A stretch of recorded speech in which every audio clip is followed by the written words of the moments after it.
सब ब्रजवासी चिल्लाओ लाला धारे धारे धारे धारे धारे। भगवान ने तुरंत उंगली को दोबारा ऊपर कर लिया। मन सुना कहे ओ भैया लाला इतनो बल हम सब लगकर इसको उठा ना पाए और तूने उंगली पर उठा रखा है।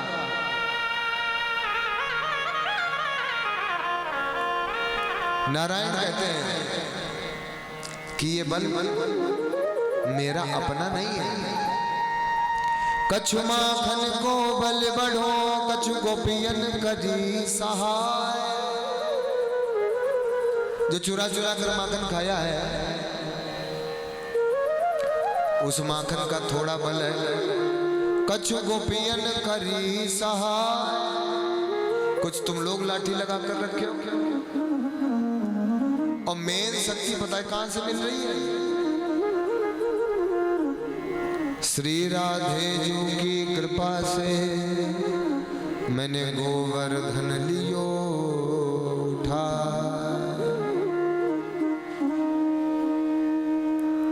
मेन शक्ति तो वृषभानुनंदिनी श्री राधा जी से मिल रही है। बिना राधा के भगवान पूरे नहीं। वृंदावन से अगर बुलावा ना हो रहा हो तो राधा जी के चरणों में प्रार्थना करनी चाहिए, तब बिहारी जी की प्राप्ति होती है। वही है जो मिलवा देती है प्रभु से। तो कन्हैया कहते हैं कि ये बल मेरा नहीं है, ये सब बल तुम लोगों का ही दिया हुआ।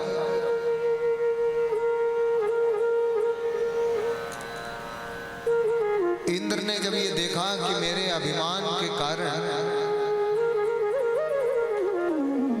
किसी का बाल भी बांका नहीं हुआ तो पश्चाताप हुआ, पृथ्वी पर लौट कर आया। देखा कि भगवान ने गोवर्धन पर्वत को धारण कर रखा, प्रणाम किया है, नतमस्तक भगवान ने गोवर्धन भगवान को धारण जो किया था वो नीचे रख दिया, धर धर। सभी ब्रजवासियों ने भगवान गोवर्धन की जय जयकार की है। बोलो गोवर्धन भगवान की। सभी ब्रजवासी कह रहे हैं कि वाह भैया कन्हैया मान गए, तेरो देवता तो बड़ा दयालु। 7 दिन हरी बारिश और नेको नाई भीगे, सबन की रक्षा करी है। अब तो हम सभी गोवर्धन भगवान की ही पूजा किया करेंगे। इतना सुनते ही इंद्र को मन में ग्लानि हुई कि मैंने अभिमान के वशीभूत होकर नारायण के भक्तों को परेशान किया। नतमस्तक हुए, क्षमा प्रार्थना की। क्या कहते हैं? ओम विशुद्ध सत्वम तव धाम शांतम तमोमयं धस्तरजस्तमस्करं मायामयोऽयं गुणसम्प्रभाहो न विद्यते ग्रहणानुबन्धः।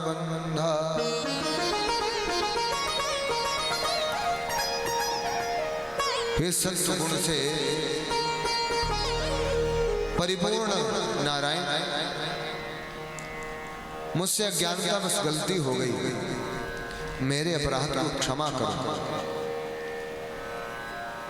मैं भूल गया था कि आप साक्षात नारायण ही हैं, इसलिए मेरी गलतियों को क्षमा करो। कामधेनु गाय के दूध से इंद्र ने भगवान का अभिषेक किया है, तो आज से एक नाम भगवान का बढ़ गया। बोले गोविंद भगवान की। गो मतलब गाय और इंद्र मतलब इंद्र के द्वारा गाय के दूध से सिंचन किया गया है, जिसका ऐसे कौन? गोविंद। बोलो गोविंद भगवान की जय।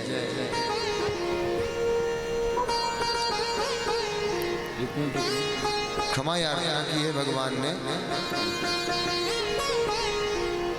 बाबू आशीर्वाद। ए भैया, जब भजन हो तब पानी बांटिएगा। अभी 1 घंटा हुआ नहीं, कथा पर पानी शुरू हो गए। बैठ जाओ बाबू, बैठ जाओ। अभी कथा के मध्य में पानी मत बांटो, भजन होगा तब बांटो। भजन होगा उस समय बांटिए, खूब बांटिए, ऐसे डिस्टर्ब होता है। आपको पहले सावधान किया था। बैठ जाइए बाबू, बैठ जाओ।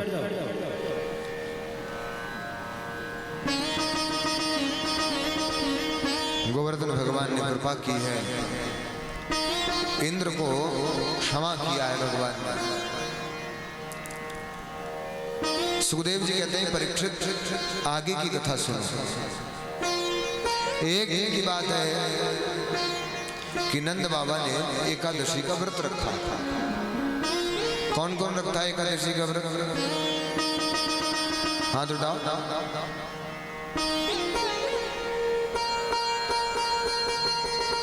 रखना चाहिए।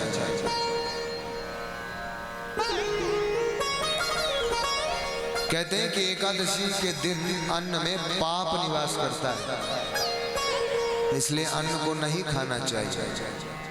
और एकादशी का ही व्रत विधान क्यों बताया? आप कोई और व्रत करो चाहे ना करो, लेकिन एकादशी सभी के लिए अनिवार्य बताई गई। एकादशी का ही व्रत क्यों बताया? अष्टमी का भी बता सकते थे, नवमी का भी बता सकते थे, पूर्णिमा का भी बता सकते थे, अमावस्या का भी बता सकते थे, लेकिन विधान एकादशी का ही क्यों बनाया गया? सुनो, व्रत शब्द से आप क्या समझते हैं? खाली भोजन ना करना? बोलो बोलो, व्रत का मतलब क्या होता है? बोलो बोलो, कि भोजन ना करना, ऐसा ही ना? बताओ बताओ। हाँ, अगर यही है तो हाँ करो, ऐसे करो। अगर ये नहीं है तो ऐसे करो। व्रत का मतलब है भोजन ना करना, यही है ना? क्या है फिर बताओ,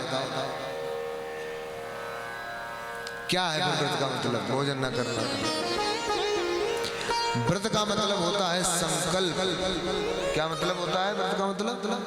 संकल्प। उस संकल्प में जरूरी ये नहीं कि आप अन्न छोड़ दें, जरूरी यह है कि संकल्प वो लेना चाहिए कि जो आप नित्य प्रति करते हो वो आज के दिन आपने नहीं करना है।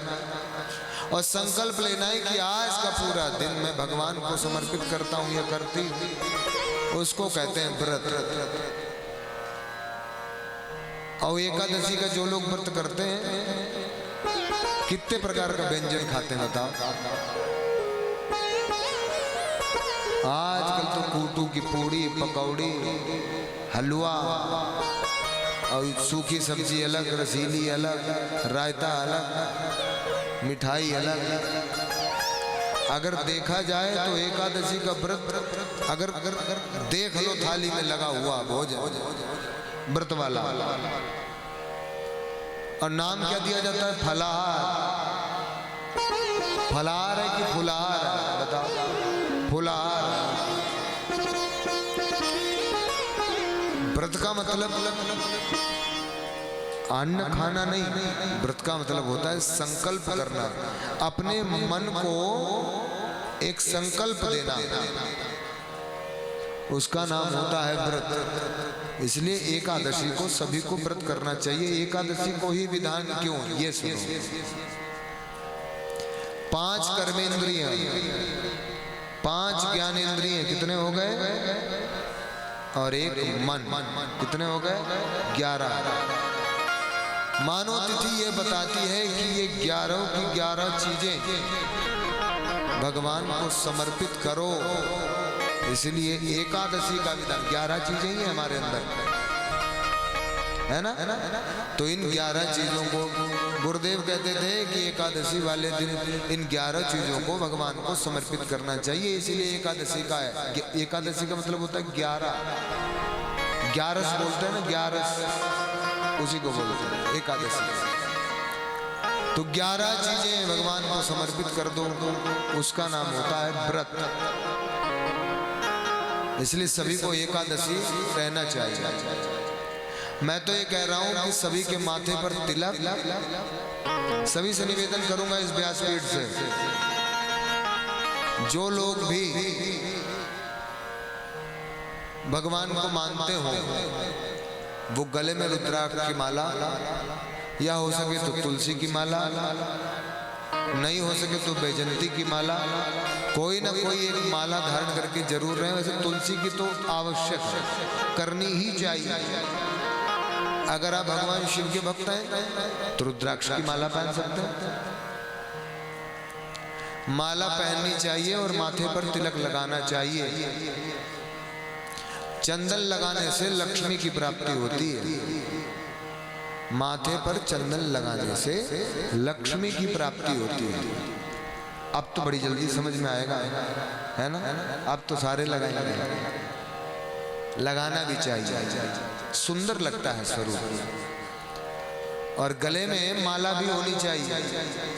गुरुजी कहा करते थे कुत्ते दो तरीके के होते हैं।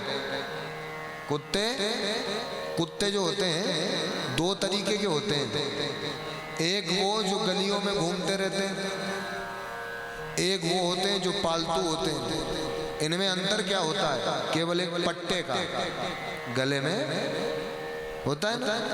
जिसके गले में पट्टा नहीं है समझो ये गली का फालतू है, और जिसके गले में पट्टा इसका मतलब ये पालतू है।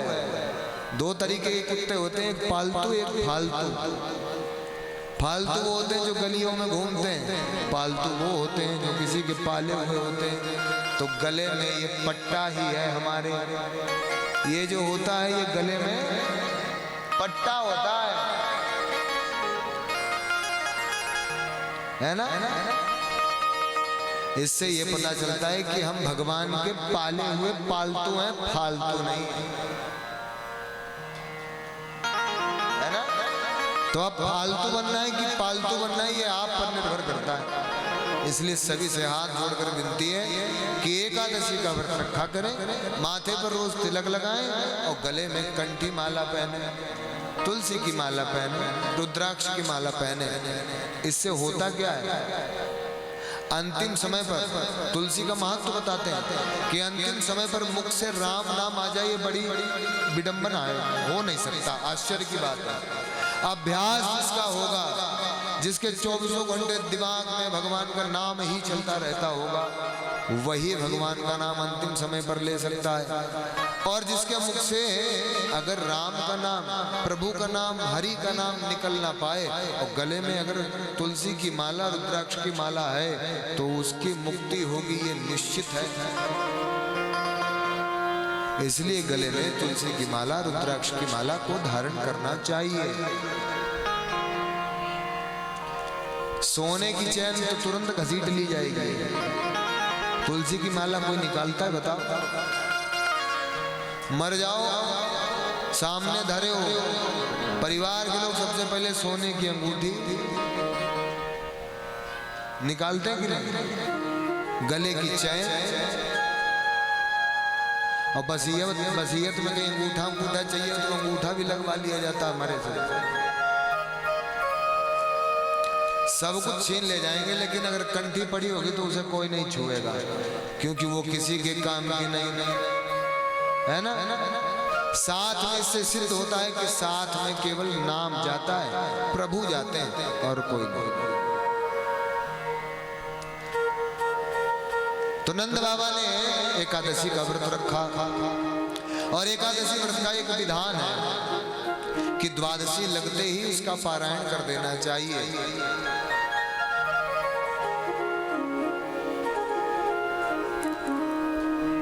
एकादशी का व्रत रखा, रात में ही द्वादशी लग गई। तो नंद बाबा ने सोचा कि रात में ही द्वादशी लग गई, सुबह सूर्योदय होगा तो त्रयोदशी हो जाएगी, क्यों ना रात्रि में ही स्नान करके यमुना में और व्रत को खोल लिया जाए। रात्रि में ही स्नान करने के लिए यमुना में चले गए, और रात्रि में स्नान करने के लिए अंदर घुसे, एक डुबकी लगाई और बाहर ही नहीं निकले। वरुण भगवान के जो पार्षद थे वो उनको पास में बांधकर, रस्सी से बांधकर घसीट के वरुण लोक ले गए। क्यों ले गए? सायंकाल सूर्यास्त के बाद किसी भी नदी में स्नान नहीं करना चाहिए। किसी भी वृक्ष को छूना नहीं चाहिए, किसी भी पशु पक्षी को छेड़ना नहीं चाहिए, ये विधान है। और नंद बाबा ने रात्रि में ही नदी में स्नान कर लिया तो वरुण भगवान क्रोधित हो गए। पार्षदों ने रस्सी से बांधकर नंद बाबा को कारागार में डाल दिया। प्रातः काल हुआ, कन्हैया को जब पता चला कि नंद बाबा कहीं दिखाई नहीं दे रहे, मैया के पास गए, मैया मैया आज बाबा नहीं दिखाई दे रहे कक्ष में। बोले इतनी देर तक तो सोते नहीं कभी। जाकर देखा तो नंद बाबा ने आस पास ढिंडोरा पिटवाया तो पता चला रात में ही वो यमुना के लिए स्नान के लिए गए थे। ध्यान लगा कर देखा तो वरुण भगवान के पार्षदों ने उनको बंदी बनाकर कारागार में डाल दिया। भगवान ने यमुना में कूदकर प्रवेश किया और अपने नंद बाबा को वरुण पास से छुड़ा कर लाए।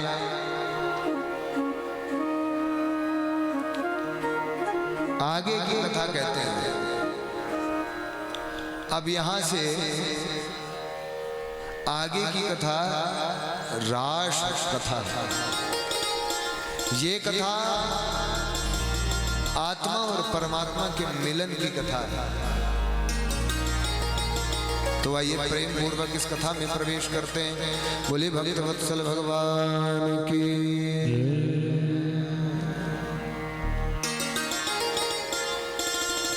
भगवान पिता रात्रि शरदोत्फुल्ल मल्लिका वीक्षमृतुं मनश्चक्रे योगमायामुपाश्रिता। शरद पूर्णिमा की तिथि आई। पूर्णिमा का दिन चंद्रमा अपनी पूरी सुंदरता में प्रकाशमान हो रहा था। शीतल मंद हवा बह रही थी। भगवान ने आंखों को बंद किया और विचार किया कि आज जो गोपियों ने मां कात्यायनी का व्रत रखा था। एक बात और सुन लो, जिसके परिवार में कन्या का विवाह ना हो रहा हो उसको नवरात्र के छठे दिन माता कात्यायनी के पास अपनी कन्या को ले जाएं, 16 श्रृंगार का सामान चढ़वाएं, 7 हल्दी की गांठें चढ़वाएं और 1 बरमाला चढ़वाएं। मैं निश्चित गारंटी दे रहा हूं कि 6 महीने में उस कन्या का विवाह हो जाए। कात्यायनी देवी की पूजा करी गोपियों ने। मां कात्यायनी जब प्रसन्न हुई तो उनसे आशीर्वाद मांगा। क्या? हम ये चाहते हैं कि नंद नंदन श्याम सुंदर हमारे प्राण बन जाए, पति रूप में हमें प्राप्त हो। आज वही मां कात्यायनी के वरदान का दिन आया है। शरद पूर्णिमा की तिथि है। भगवान आनंदित होकर बैठे हैं और बांसुरी को कमर से निकाला और आज बांसुरी से प्रार्थना कर रहे हैं। बोले सुन बांसुरी,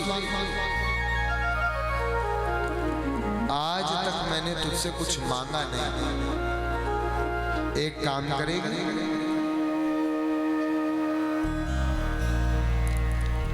आज तो ऐसा बजना कि ब्रिज में कोई भी गोपी अपने को रोक ना पाए। अच्छा,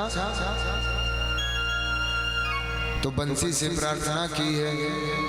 संसेविता कर सरोज सुकल्प तल्पै पद्माल कंजल जनम चामन बीज तत्वम सम्मानिता धुर सुधा विरहंशं जया सेवानुरूप फलमक्ष विदेहि साध्वी। रसखान जी अपने सवैया के माध्यम से बता रहे हैं कि भगवान ने बांसुरी से क्या बोला। कलकंज की सेज पे सैन दई, अपने गालों का तुझे बिस्तर लगा कर दिया। बांसुरी से कह रहे हैं, जब मैं तुझे बजाता हूं तब अपने गालों का बिस्तर देता हूं। कलकंज की सेज पे सैन दई, अधरा धर के तकिया सरसाए, अपने अधरों की, अपने होठों की मैंने तकिया दी है तुझे। लोचन के पट पंखा किए, और अपनी आंखों से तुझे हवा दी है। जब पलके नीचे नीचे झपकती है तो मानो भगवान कह रहे हैं कि मैंने तुझे उस समय पंखा किया है। अलकावली झूला मुकुंद झूला, और बजाते बजाते जब मैं हिलता हूँ तो मानो तुझे झूला झूला रहा हूँ। श्वासन में मनुहार करी अंगुरी पग चापत लाड़ लड़ाई, अपनी श्वास से तुझे भरा, अपने ही स्वर से तुझे भरा। और जब मैं बजाते समय उंगली चलाता हूँ तो मानो तेरे पैरों को दबाता हूँ। तो इतनी सेवा तो तूने मुझसे ली है। स्वामी ते बड़ी सेवा लई, अब लो कछु यह काम नाई। इतनी सेवा तूने मुझसे ली है तो एक काम कर, आज तुझसे मैं कुछ मांगना चाहता हूँ। क्या? बोले आज तू ऐसी बजना कि ब्रज में कोई भी नारी रुक ना पाए, सारी गोपियां भागकर मेरे पास आए, ऐसी बजना। बजी है बजी रस खान बजी, सुन के को गोप कुमारी न जी है कजाचित कामिनी को, तो हाल बेहाल सोए अजी है बचाव को कौन उपाय, तियान पे मेल सैन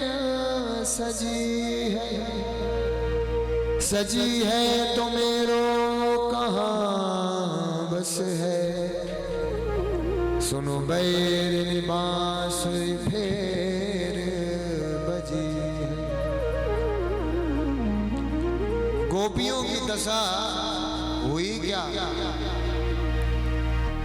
सुखदेव जी कह रहे हैं परीक्षित, भगवान ने जब मधुर बांसुरी बजाई है तो उस बांसुरी के स्वर को सुनकर गोपियां अपनी दशा को भूल, दशा कैसी हुई? दाद में दूध अंगार में चावल, साग बघारत गोबर डाल। एक गोपी चूल्हे पर दाल चढ़ा रही थी बनाने के लिए, और दाल को पकाने के लिए आवश्यकता होती है पानी की, लेकिन पानी डाल ही रही थी कि भगवान की बांसुरी सुनाई दी तो पानी की जगह दूध डाल दिया। दाल में दूध अंगार में चावल। एक गोपी घर में चावल बना रही थी और चावलों को डालना था भगोने में तो डाल दिया चूल्हे में। साग बघारत गोबर डाल। एक गोपी साग को साफ कर रही थी, हरे साग को, और बगल में ही गौशाला थी, चारपाई लगा रखी थी। जैसे ही बांसुरी बजी तो साग साफ नहीं करती, कूड़े को बाहर नहीं फेंकती, बल्कि गोबर उठा उठा के साग में मिला रही है। साग बघारते गोबर डाल, खीर में नौन मिलाए गए और पानी मांगते पात्र दे मार। एक गोपी खीर बना रही थी तो डालना था चीनी, डाल दिया नमक।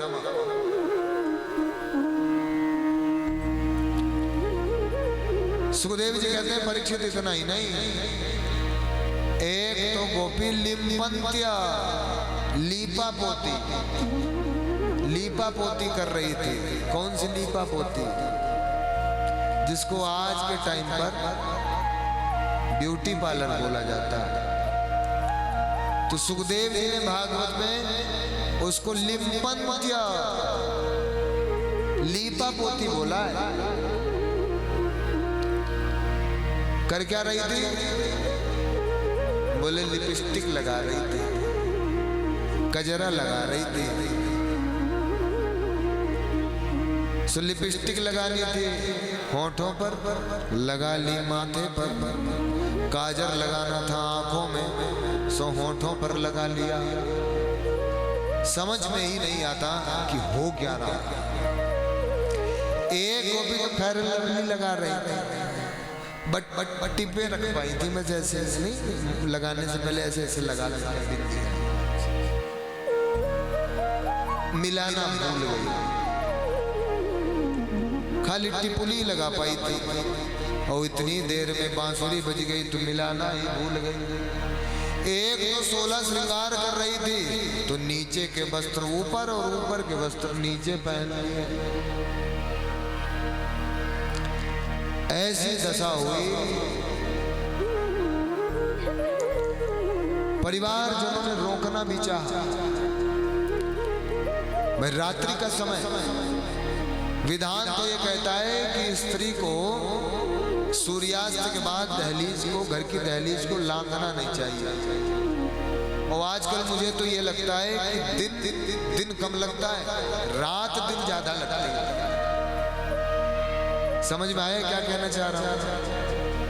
जितनी भीड़ आपको दिन में नहीं मिलेगी, उससे डबल आपको रात में मिल जाएगी। आप किसी भी शहर में चले जाओ, है कि नहीं? आगरा हो, बरेली हो, मेरठ हो, कहीं भी हो, दिल्ली हो, रात में लोग ज्यादा घूमते हैं क्योंकि रात में फ्री होते हैं। शास्त्र का विधान यह है कि घर की स्त्री को सायंकाल सूर्यास्त के बाद दहलीज को लांघना नहीं चाहिए, पार नहीं जाना चाहिए।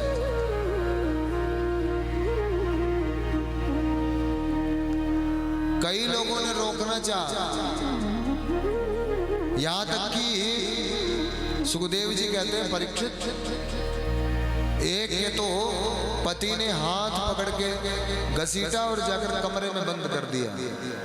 सो बांसुरी की धुन ऐसी विरह में व्याकुल हुई, बांसुरी की धुन सुनकर, कि अपने प्राण ही छोड़ दिए, प्राण ही छोड़ दिए। सभी गोपियां गई और कन्हैया आंख बंद करके कदम्ब के वृक्ष के नीचे एक शिला पर एक पैर के ऊपर दूसरा पैर रख के और आंख बंद करके हिलते डुलते और मधुर बांसुरी बजा रहे। सभी गोपियां इकट्ठी हुई, सामने बैठी और जितनी मधुर बांसुरी बजती उतना ही विरह उनका बढ़ने लगा। वो ये सोच रही कि कब कृष्ण ये बांसुरी बंद करे, कब हमें देखे। तो क्रोध के मारे, विरह में व्याकुल होकर, कुछ क्रोध के मारे अपने पैरों के अंगूठे से पृथ्वी में, धरा में ऐसे ऐसे छेद कर रही है कि देखता क्यों नहीं, ये बांसुरी क्यों नहीं बंद करता। भगवान ने आंखें खोली, देखा पूरा गोपियों का जमावड़ा आ गया, पूरा मेला आ गया गोपियों का। हाथ जोड़ा, स्वागतम भो महाभाग, अरे तुम्हारा स्वागत है। कोई घर पे अतिथि आए, उसका स्वागत करो और दरवाजे पे ही पूछ लो कि क्या कारण है भाई, काय के लिए आए। ऐसे पूछा जाता है भाई, अंदर बैठाला जाता है, थोड़ी पंखे की हवा दी जाती है, पानी पिलाया जाता है, चाय पिलाई जाती है, फिर हाल चाल पूछा जाता है। तो पहले तो हाथ जोड़कर कहा स्वागतम हो महाभाग, तुम सभी का स्वागत है। तुरंत ही पूछ दिया प्रियम किम करवाणि मां, तुम यहाँ करने क्या आई हो रात में। और एक बात है शास्त्र की, रात में जैसे मैंने अभी बताया घर की स्त्रियां दहलीज नहीं लांघती हैं, और तुम लोग सभी घर छोड़कर यहाँ, और ये तुम्हारे पति तुमको दोबारा अपनाएंगे नहीं। जो स्त्री घर के बाहर किसी परपुरुष से मिलने जाती है वो दोबारा घर आने में उसे संकोच होता है, घर वाले उसे स्वीकारते नहीं। और इतनी रात जंगल में,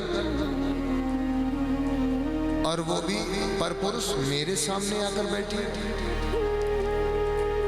गलत है। पति चाहे कैसा भी हो, लूला हो, लंगड़ा हो, काला हो, गोरा हो, आंखों का अंधा हो, स्वभाव से बेकार हो या अच्छा हो, कैसा भी हो, पति को छोड़कर पत्नी को नहीं जाना चाहिए। अब आजकल के टाइम पर एक शब्द चल गया तलाक। हमारे यहाँ जब 7 फेरे किए जाते हैं ना, 4 फेरे 7 वचन, 7 वचन जब दिए जाते हैं तब ये कहा जाता है कि 7 जन्मों तक तुम एक दूसरे के पति पत्नी हो गए हो। तो भैया एक जन्म में कैसे पिंड छोड़ सकता है बताओ। तलाक कहने से तलाक नहीं होती। हमारे सनातन धर्म में तो ये शब्द है ही नहीं। हमारा सनातन जोड़ना सिखाता है, तोड़ना नहीं सिखाता। हो रहे हैं। और आजकल तो ऐसे हो रहे हैं कि मन है तो रह गए, नहीं मन है तो नहीं रहे। जयराम जी की शास्त्र कह रहा है कि पति कैसा भी हो। अच्छा, रिश्ते से आप क्या समझते हैं? मैंने एक दिन बताया था यजमान जी को, रिश्ते का मतलब क्या होता है बताओ।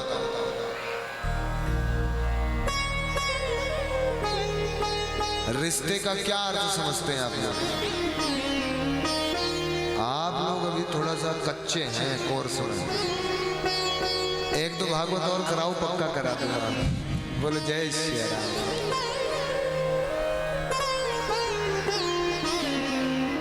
रिश्ते का मतलब होता है निभाना। मतलब क्या होता है? निभाना, वही करना। कैसा भी हो एक दूसरे को निभाना चाहिए। पत्नी होती ही पति को तारने के लिए। पतनात् त्रायते इति पत्नी। पत्नी कहते ही है जो पति को पतन से बचाए उसको कहते हैं पत्नी। इसलिए पति को पत्नी की बात और पत्नी को पति की बात माननी चाहिए। अब आजकल तो बड़ा मुश्किल है।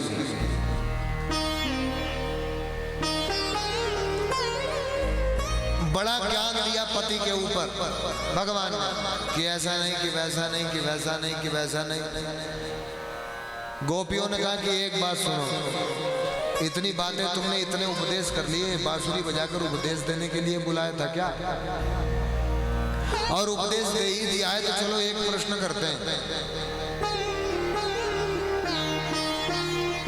ये बच्चे को बैठा लो, जरा साथ में बैठा लो।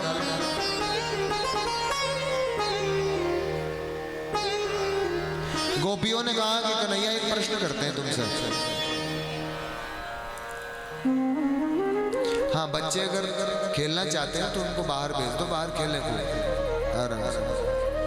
ऐसे ऐसे कथा नहीं होगी।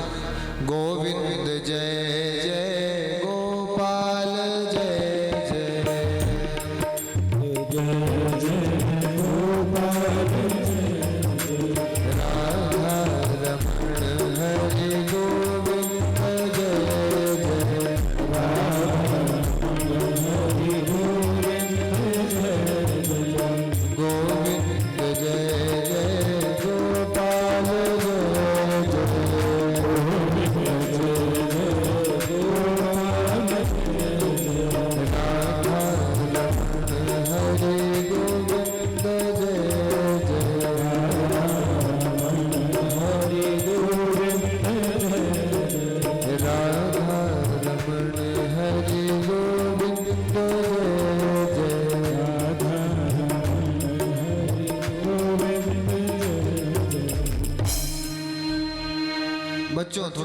शांत शांत बैठो, शांत बैठो, बोलो शांत बैठो।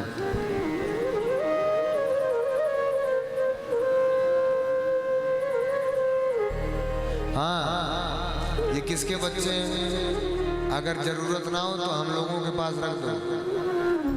बढ़िया धोती पहना के एकदम चकाचक ब्याज बनाएंगे। अगर इसकी जरूरत ना हो तो यहाँ बैठा दो हमारे पास। ये ले, तुरंत ले लिया। ये सबसे ज्यादा डर आजकल सताता है कि कोई बाबा ना बन जाए मेरा बच्चा। जय हो जय हो। आराम से समझाओ बच्चे को, कोई बात नहीं, बच्चा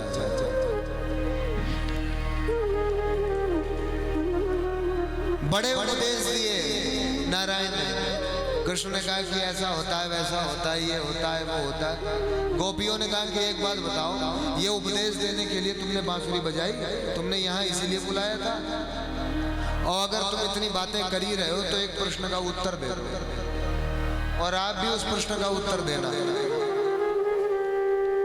गोपियों ने कहा कि एक पति पत्नी आपस में प्रेम करते थे, और इतना प्रेम था कि वो एक दूसरे के बिना रह नहीं पाते थे।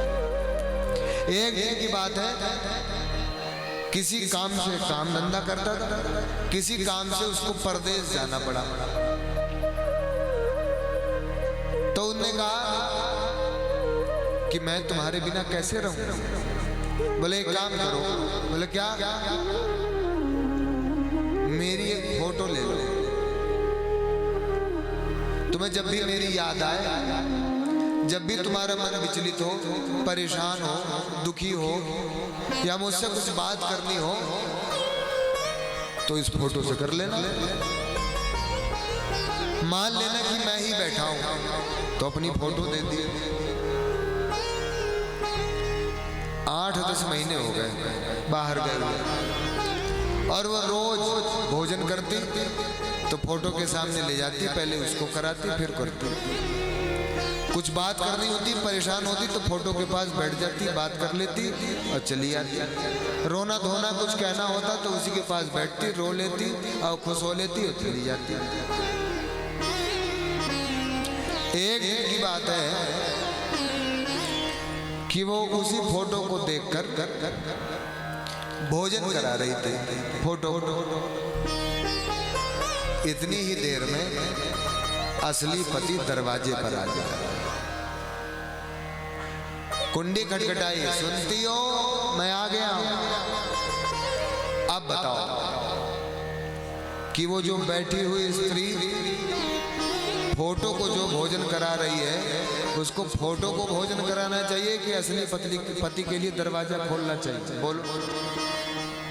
नकली पति को भोजन कराएगी कि असली पति को दरवाजा खोलकर अंदर लाएगी? बोलो बोलो, उत्तर दो। अरे बोलते नहीं तुम लोग, बोलो। दरवाजा खोलने जाएगी ना? वही गोपियों ने किया।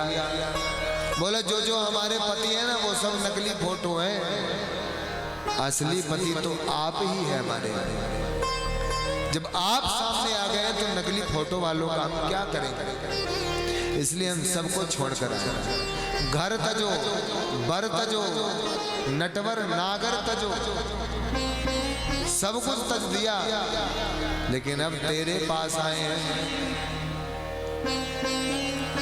हमें ऐसे उदास ना कर। भगवान ने देखा कि इनके अंदर निश्चल प्रेम है, तो कृपा करनी चाहिए। बोले सुनो, मैंने तुम सबको बांसुरी बजाकर बुलाया।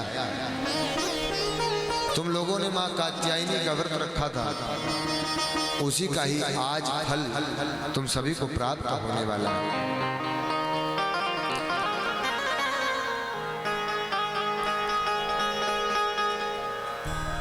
सभा के मध्य में खड़े हुए और गोपियों के साथ नृत्य करने लग गए। एक को अभिमान होता तो चलता, आधी गोपियों को अभिमान हो गया कि जगत का नियंता, जगत का स्वामी आज मेरे साथ ठुमके लगा रहा है। अभिमान। भगवान कहते हैं कि जब मैं था तब हरि नहीं, अब हरि है मैं ना। जहां पर अभिमान आ जाता है वहां पर भगवान चले जाते हैं। गोपियों में जैसे ही अभिमान आया भगवान अंतर ध्यान हो गए। भगवान अंतर ध्यान हो गए।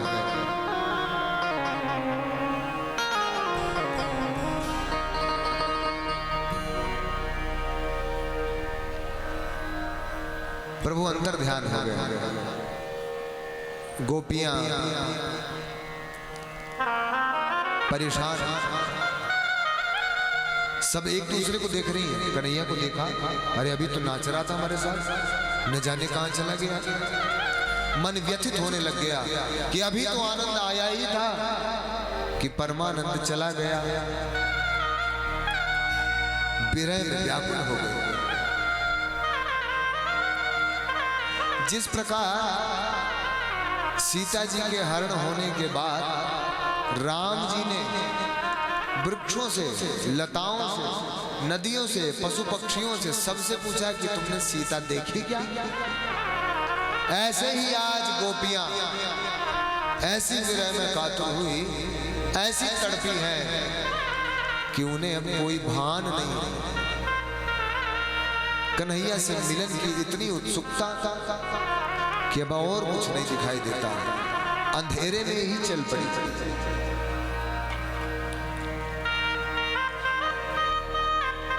कुछ आगे चली तो एक तुलसी का वृक्ष दिखाई दिया। एक गोपी ने कहा, बोला चलो तुलसी मैया से पूछते, ये तो स्त्री है, ये हमारे दुख को, हमारे विरह को समझेगी। तुलसी मैया के पास गए, बोले सुनो, आप तो भगवान की सबसे प्रिय है, क्या आप हमारी मदद करेंगे? वृक्ष से पूछ रहे, आपने कन्हैया को क्या जाते हुए देखा? उसी समय एक हवा का झोंका चला, वृक्ष हिल गया। मानो दूसरी कहती है कि ये सर हिला रही है, इसको नहीं पता। तो तीसरी क्या कहती है, अरे ये कृष्ण से प्रेम करती है। और प्रेम करने वाला उसके सामने कोई दूसरा कह दे कि मैं उससे प्रेम करती हूं तो जलन हो जाती, इसलिए जलन के मारे ये बताना नहीं चाह रहे। आप लोग देखिए, भाव नहीं बनाएंगे तब तक ये कथा समझ में नहीं आएगी। भाव की कथा महाराज, मेरा तो काम है सुनाना, मैं तो इसे फटाफट सुना के चला जाऊंगा, मेरे को कोई दिक्कत नहीं। वो एक कहावत सुनी होगी, बर मरे चाहे कन्या, पंडित को दक्षिणा से मतलब। कथा इतनी सुंदर, इतनी भावमयी हो रही है, इसलिए आप लोग थोड़ा भाव बनाएंगे। भाव नहीं बनाएंगे तब तक कथा समझ में नहीं आएगी। ये भाव की ही कथा है। इस कथा में व्यक्ति रोता भी है, आनंद भी लेता है, हंसता भी है। तो इसीलिए भाव बनाए, शांत बैठे, कथा को ध्यान से सुने।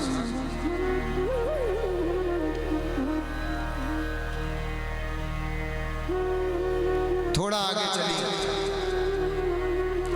तो एक वृक्ष दिखाई दिया है जिसमें पीले फूल लगे हुए हैं। एक गोपी कहती है कि मुझे ऐसा लगता है कि कन्हैया यहाँ से निकला होगा, उसका पीला पीतांबर इस वृक्ष से टकराया होगा और इसके फूल पीले हो गए। क्यों ना चलो इससे पूछे। वृक्ष के पास गई, सबसे पूछती है वृक्ष से, क्या तुमने कन्हैया को देखा? कोई उत्तर नहीं दिया। पीछे से एक गोपी कहती है कि ये तो जड़ है, ये तो वृक्ष है, इससे क्या उत्तर मांगती हो?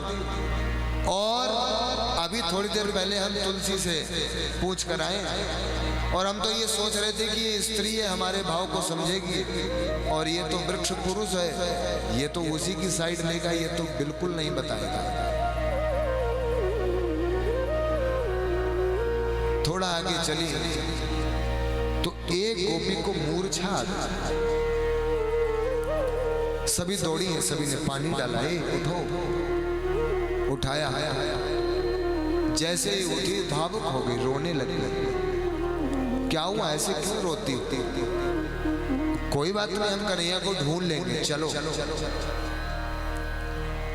बोले मुझे कन्हैया के मिलने ना मिलने का दुख नहीं है, मुझे तो ऐसा लग रहा है कि रात्रि का समय, कन्हैया के छोटे छोटे चरण हैं और ये जंगल का रास्ता न जाने कितने पत्थर कंकड़, न जाने कितने कांटे होंगे, कहीं उसके पैरों में कुछ चुभ न जाए, इसीलिए मैं परेशान हो रही हूँ। कहीं कोई जानवर के भय से वो भयभीत ना हो जाए, इसलिए मैं व्यथित हो रही हूँ। जल्दी करो, अगर कन्हैया ना मिला तो मुझे ऐसा लगता है कि मेरे प्राण चले जाए। खड़ा किया है इसको, सभी गोपियां एक साथ चली तो कुछ पदचिन्ह दिखाई दिए। यमुना का किनारा, रेतीला इलाका, तो पदचिन्ह दिखाई दिए 4। कितने? एक गोपिन का देखा,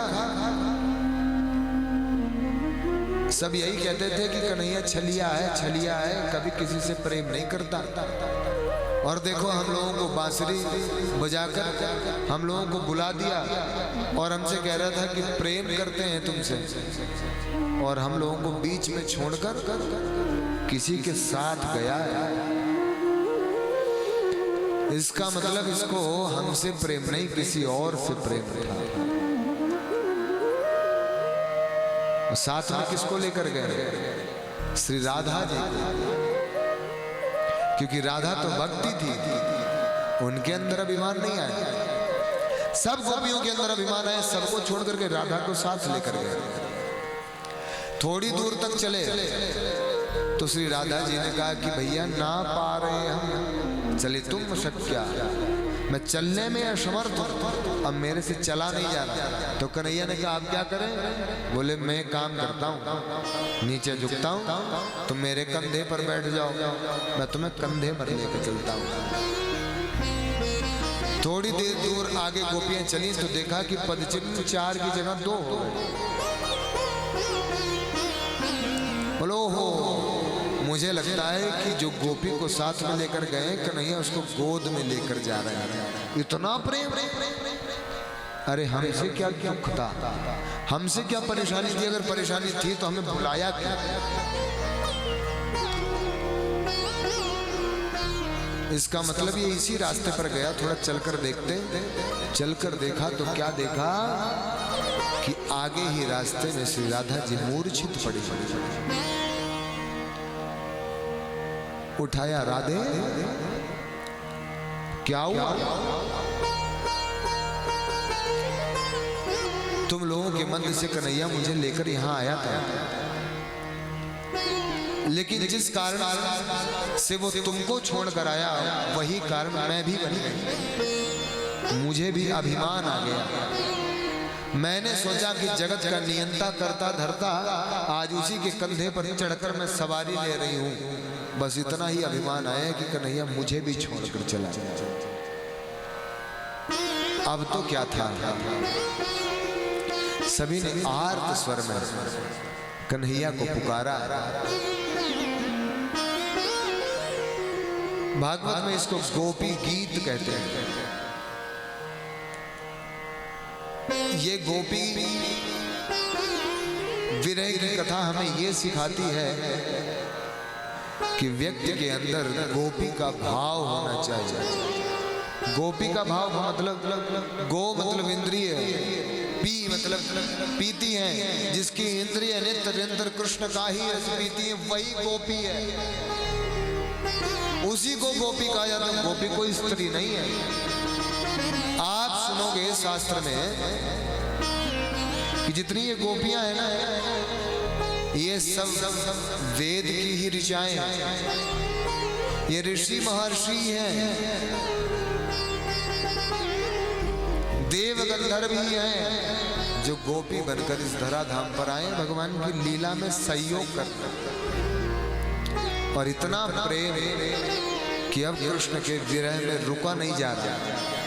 तो आर्त स्वर में सभी ने एक गीत को गाया है जिसको यहाँ पर गोपी गीत का नाम दिया गया। तो आइए हम लोग भी गोपी स्वभाव लेकर कि प्रभु इस कथा के माध्यम से जिस प्रकार गोपियों को प्रभु मिल रहे हैं, जिस प्रकार गोपियां प्रभु से मिलन के लिए प्रभु को बुला रही हैं, प्रभु ऐसी ही भक्ति हमारी भी। तो सभी लोग एक दो श्लोक इस गीत का सुनें और समझें कि गोपियों ने क्या कहा है भगवान। जयते तेधिकम जनमना व्रजा श्रयत इंदिरा शाश्वत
लक्ष्मी को तो चंचला माना जाता है, वो कभी किसी जगह पर स्थिर नहीं होती, लेकिन अत्र ही इंदिरा शाश्वत श्रयते।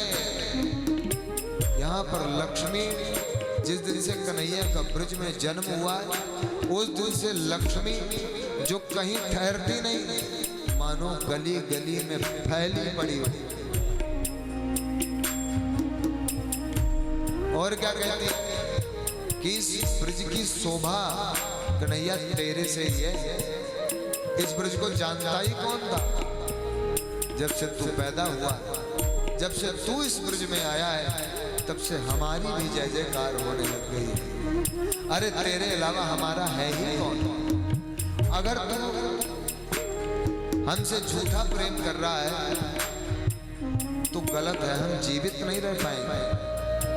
अगर तुझे ऐसे ही बीच में छोड़ कर जाना था तो तुझे ये सब नहीं करना था क्या? सरदूता सरे साधु जात सा सरसी जो दरा श्री मुसा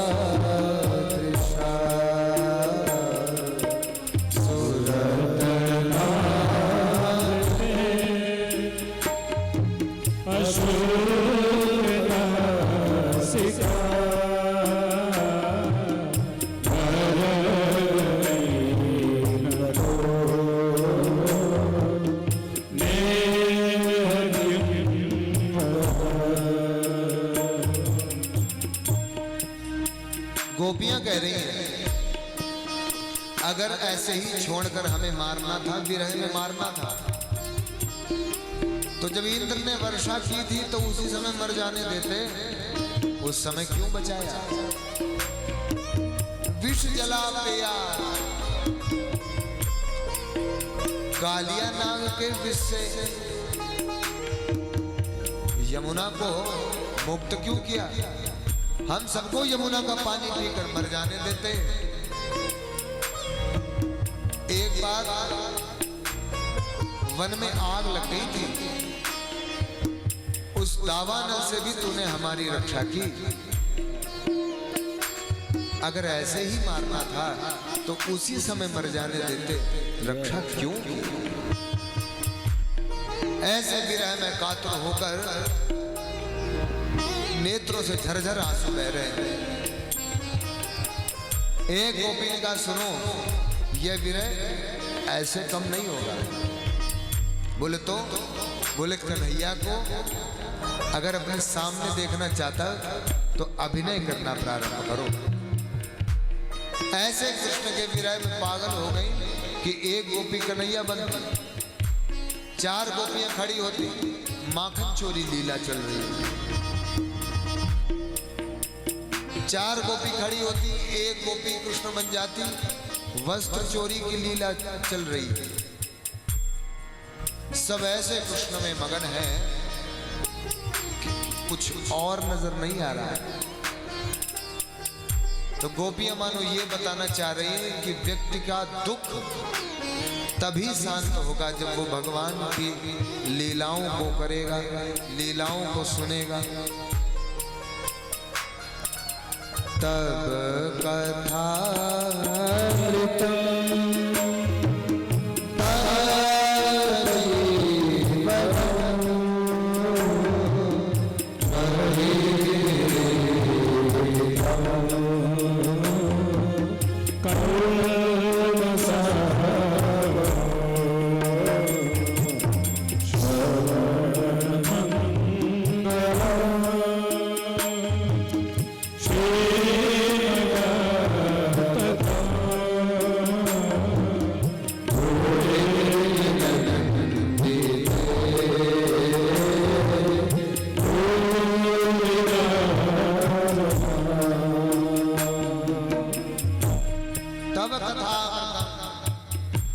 जीवन। इस विरह में संतप्त मन को केवल तेरी लीला और तेरी कथा ही शांत कर सकते हैं। इसलिए गोपियों ने भगवान का नाम गाना प्रारंभ किया। ऐसे विरह में आर्त होकर पुकारा है। कुछ तो गोपियां गाते गाते मूर्छित हो गई।